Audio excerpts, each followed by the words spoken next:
Welcome back to Joe Stunner Boxing. I did not see this one coming, and I don't think many of you did either. FLOYD Schofield obliterates TEVIN FARMER in only 1 minute and 18 seconds of the first round. And when I say TEVIN FARMER, of course, I'm talking about a guy who lost his last 3 fights, but he lost a very, very competitive 10-round decision, unanimous decision to Raymond Muratalla, who's now an IBF champ. And then he had back-to-back fights with William Zepeda. He lost a split decision in the first fight, which I personally thought he won. And then he lost a majority decision in the rematch over 12, which I thought Zepeda won. In other words, he's an absolute handful for anyone. And I mean, he showed a steel jaw against Zepeda, who hits hard. But there is a phrase, speed kills. My goodness, FLOYD Schofield, only 22 years of age, so he's 12 years younger than TEVIN FARMER. Not really a way to treat your elders, is it? But he's now got 19 wins with this particular knockout, 13 knockouts in total, no draws, no defeats. And TEVIN, God bless him, I mean, what a warrior, but he slips to 33 wins with 8 KOs, never had much of a punch. 9 defeats with 3 stoppages and 1 draw. Is it the end for TEVIN at world level? It'll get work because he's not a shot fighter, don't get me wrong. This wasn't a case of Schofield, feasting on a shot fighter. No. He's a tough guy. He's an all-action guy. I mean, TEVIN's a southpaw.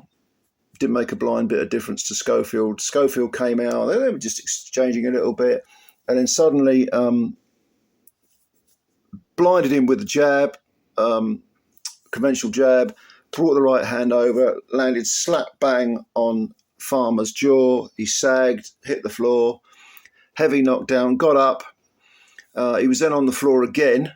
And this time it was he sagged badly. He looked like he was sort of concussed or half knocked out, shall we say. This was a combination. Can't remember the exact combination. Might have been a right, left, and then a right again. But Farmer was flailing, he was unraveling, and he hit the floor for a second time. He got up. The referee could quite easily have stopped it there and then. But Farmer was like, yeah, I'm fine. And the ref says, step to the side, and he sort of shuffled to the side. You thought this is all over. Sure enough, Schofield jumped all over him, and the referee jumped in and stopped it before Farmer could have hit before he did hit the floor for a third time. So it's a very sort of unfortunate way for Farmer to go out because he's been such a warrior. I mean, he was an IBF super-featherweight champ. I think he made 4 successful defences and then lost to Jojo Diaz on his fifth defence. That's a good record. He's a very good fighter, TEVIN FARMER, but 34 now. FLOYD Schofield, I mean, this is sort of up yours to all the people that doubted him because he was supposed to fight Shakur Stevenson on one of the Riyadh cards and was taken ill. And I don't doubt, you're sceptical of some fighters, but I thought this was Schofield too much too soon for Schofield. I thought Stevenson would beat him, but anyway, he was taken early, got taken off the card, and his previous fight against René Télé-Giron he was on the floor in round 11. It was a very much a mixed performance. He said it was a C-level performance. Well, on the evidence of how good he can be, and I mean, we didn't see much of him against Farmer, but the speed is there, the punch, a lot more punch power than the record suggests. Like I say, only 13 KOs in 19 wins, only in inverted commas. But no, I mean, he's 22 years old. He's a kid, and he's filling out. He's getting his man strength and so on and so forth. He's a long way off his. I'd say he's a long way off his prime. I mean, give him another 4 or 5 years before he hits his prime. But this kid's good. And you know what? I mean, when you're that young, I mean, the Giron fight was at the November, December last year. And it's a learning process. I mean, Giron came in with, 20 wins and 3 defeats. You know what I mean? It's not like he was some sort of punk who was being fed to Scoffield. No, he was there to teach Scoffield some lessons.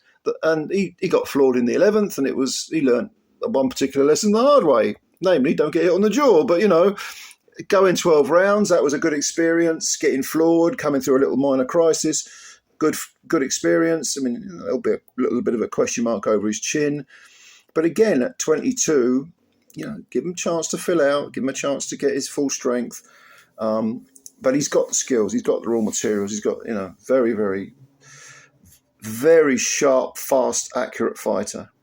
And so he's very much back on track after, the Giron little bump in the road, shall we say, and then pulling out of the Riyadh card against Stevenson. After the fight, Schofield was saying, to Stevenson, you got to pay the next, take care of your business, concentrate on that. And then maybe they can get it on. Yeah, why not? But Oscar De La Hoya, his promoter, was there saying, we'll take anyone on, anyone you like, bring them on. Okay, we'll see if he's a man of his word. But well done to Floyd Schofield, and commiserations to Tevin Farmer. Like I say, a real warrior, but maybe his best days are truly behind him. That's his 4th loss on the bounce. So there we are. All right, what do you think of the fight? How far do you think Floyd Schofield can go? How good is he? You tell me. Give me your reasons why you like him or why you don't rate him. You think he's a hype job? You think he's the next superstar? Whatever you think, give me some reasons, and I'll have a read and answer them. And thank you very much for watching this fight. Please like the video if you like the video, and please subscribe to the channel if you're new. Thank you very, very much, ladies and gentlemen. I'll catch you later. Bye for now.